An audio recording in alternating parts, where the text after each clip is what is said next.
Good morning. Glad that you're here. We're going to go ahead and get started. I think it's just a little there. We're going to go ahead and get started. We're going to be in Exodus 26 through 27 today. So let's open in prayer. Lord, I just thank you. Thank you for this day. Thank you for all that you've given us. Thank you for your word. Thank you for just our purpose, what you've given us, the purpose to give you honor and glory with our day. And Lord, as we learn about you, help us to do that, Lord. And I thank you and I praise you in Jesus' name. Amen. All right. So here we go. Exodus 26 through 27. And we're learning about the tabernacle.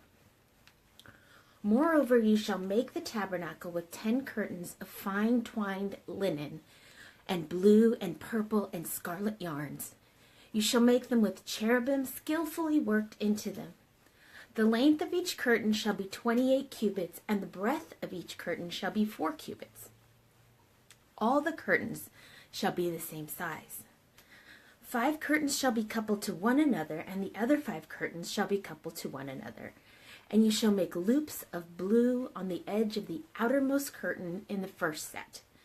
50 loops you shall make on one curtain, and 50 loops you shall make on the edge of the curtain that is the second set.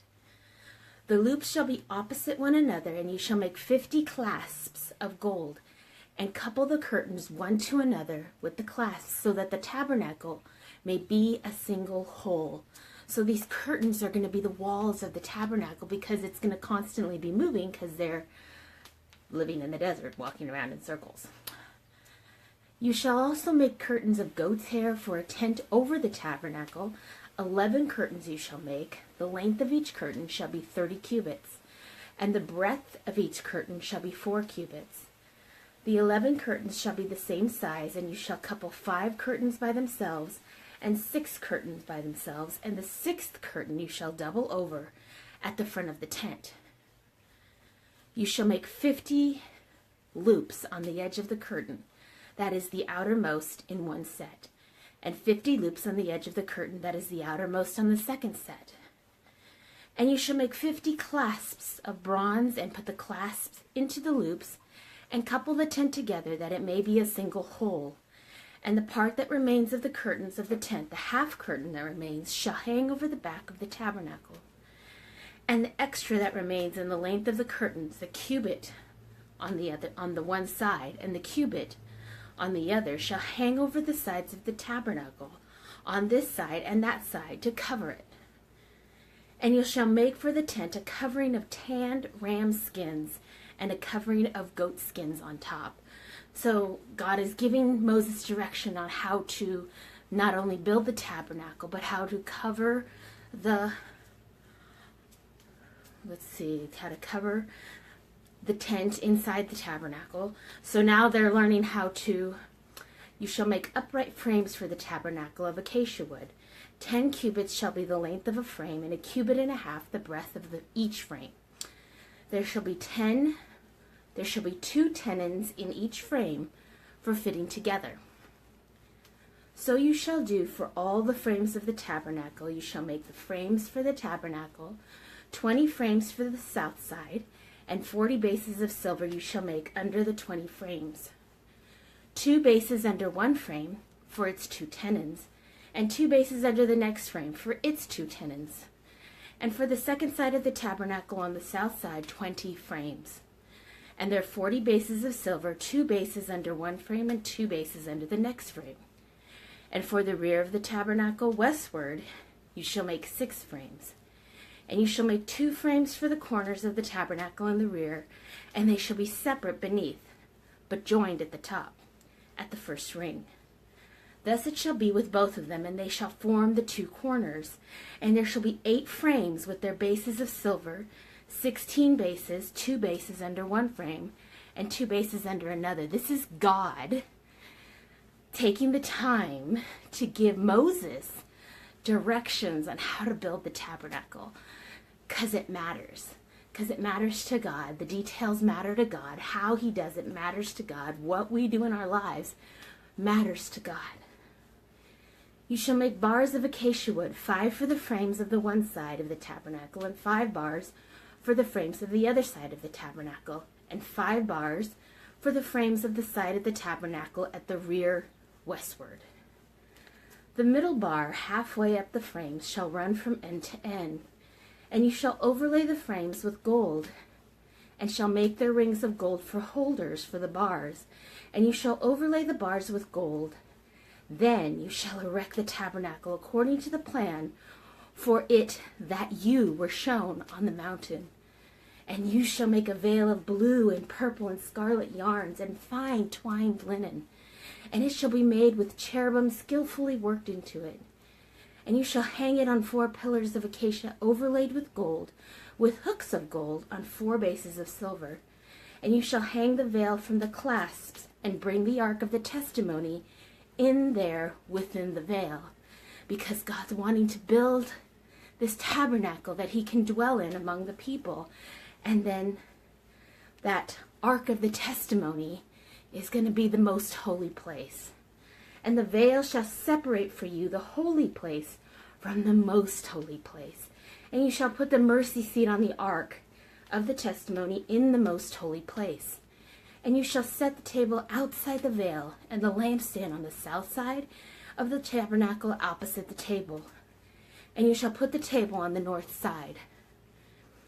And you shall make a screen for the entrance of the tent of blue and purple and scarlet yarns and fine twined linen, embroidered with needlework. And you shall make for the screen 5 pillars of acacia and overlay them with gold. Their hooks shall be of gold, and you shall cast 5 bases of bronze for them. Now they're building the bronze altar. You shall make the altar of acacia wood 5 cubits long and 5 cubits broad. The altar shall be square, and its height shall be 3 cubits. And you shall make horns for it on its 4 corners, and its horns shall be of 1 piece with it, and you shall overlay it with bronze. And you shall make pots for it to receive its ashes, and shovels and basins and forks and fire pans. You shall make all its utensils of bronze. And you should also make for it a grating, a network of bronze. And on the net you shall make 4 bronze rings at its 4 corners. And you shall set it under the ledge of the altar so that the net extends halfway down the altar. And you shall make poles for the altar, poles of acacia wood, and overlay them with bronze. And the poles shall be put through the ring so that the poles are on the 2 sides of the altar when it is carried. And you shall make it hollow with boards, as has been shown to you on the mountain, so shall it be made. God gave him a vision of what he needed to do. Good morning, Jackie. Glad that you're with us. God gave Moses a vision of what he needed to do. All of this was important. All of the details of the tabernacle were so important. And now we're going on to the court of the tabernacle. No worries. I'm glad that you're here. You shall make the court of the tabernacle on the south side of the court shall have hangings of fine twined linen, 100 cubits long for one side. Its 20 pillars and their 20 bases shall be of bronze, but the hooks of the pillars and their fillets shall be of silver. And likewise for its length on the north side there shall be hangings 100 cubits long. Its pillars 20 and their bases 20 of bronze, but the hooks of the pillars and their fillets shall be of silver. And for the breadth of the court of the west side there shall be hangings for 50 cubits, with 10 pillars and 10 bases.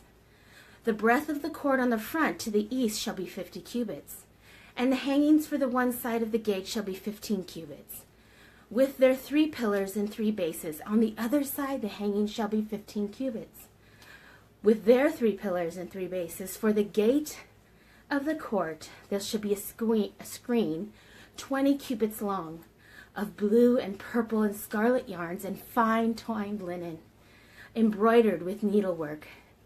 Good morning, Randy. We're in Exodus going through the building of the tabernacle.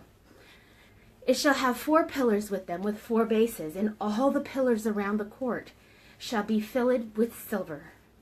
Their hooks shall be of silver and their bases of bronze. The length of the court shall be 100 cubits, the breadth 50, and the height 5, and the hangings of fine twined linen, and the bases of bronze. All the utensils of the tabernacle for every use, and all its pegs, and all the pegs of the court, shall be of bronze. And it seems like it's so tedious, and it seems like there's so many details. If we realize this is God speaking to Moses about all of these details because it mattered to God, because all of these things and all of the specifics of the tabernacle pointed to Jesus Christ, pointed to him wanting to have a relationship with them and have it a very certain specific way. All of it mattered. When we think the details in our life don't matter, they matter to God. Oil for the lamp. You shall command the people of Israel that they bring to you pure beaten olive oil for the light, that a lamp may regularly be set up to burn. In the tent of meeting outside the veil that is before the testimony, Aaron and his sons shall tend it from evening to morning before the Lord. It shall be a statute forever to be observed throughout their generations by the people of Israel. God is a God of detail. God makes things perfect because he wants us to understand that he cares about the little things. And if he cares about them, then why don't we take them to him, right? Okay, so that takes us to the New Testament, Matthew 25, 1 through 30. The parable of the 10 virgins. Then the kingdom of heaven will be like 10 virgins who took their lamps and went to meet the bridegroom. 5 of them were foolish and 5 were wise. For when the foolish took their lamps, they took no oil with them, but the wise took flasks of oil with their lamps. And as the bridegroom was delayed, they all became drowsy and slept. But at midnight there was a cry, "Here is the bridegroom, come out to meet him." And then all those virgins rose and trimmed their lamps. And the foolish said to the wise, "Give us some of your oil, for our lamps are going out." But the wise answered, saying, "Since will not be enough for us and for you, go rather to the dealers and buy for yourselves." And while they were going to buy, the bridegroom came, and those who were ready went inside, and the door was shut. Afterward the other virgins came also, saying, "Lord, Lord, open to us." But he answered, "Truly I say to you, I do not know you. Watch therefore, for you know neither the day nor the hour." We don't know when Jesus is coming, but we need to be ready. Just like those wise virgins waiting for the bridegroom, we need to be ready for when Christ returns. The parable of the talents. For it shall be like a man going on a journey who called his servants and entrusted them to his property. To one he gave 5 talents, to another 2, and to another 1, to each according to his ability. And then he went away. He who received the 5 talents went out once and traded them, and he made 5 talents more. And so also who had the 2 talents made 2 more. But he who had received the 1 talent went and dug in the ground and hid the master's money. So now after a long time the master of those servants came and settled accounts with them. And he who had received the 5 came forward bringing 5 more. "Master, you delivered me 5 talents. Here I've made 5 more." His master said to him, "Well done, good and faithful servant. You have been faithful over a little. I will set you over much. Enter into the joy of your master." And he also had the 2 talents came forward. "Master, you delivered me 2 talents. Here I've made 2 talents more." And his master said, "Well done, good and faithful servant. You have been faithful over a little. I will set you over much. Enter the joy with master." He also who had received 1 talent came forward. Here we go. "Master, I knew you to be a hard man, reaping where you did not sow, gathering where you did not scatter seed. So I was afraid, and I went and hid your talent in the ground. Here, have what's yours." But the master answered him, "You wicked and slothful servant. You knew that I reap where I have not sown and gather where I have not scattered. Then you ought to have invested my money with the bankers. At my coming I should have received what was mine with interest. So take the talent from him, give it to the one who has 10, for to everyone who has will be given more, and he will have an abundance.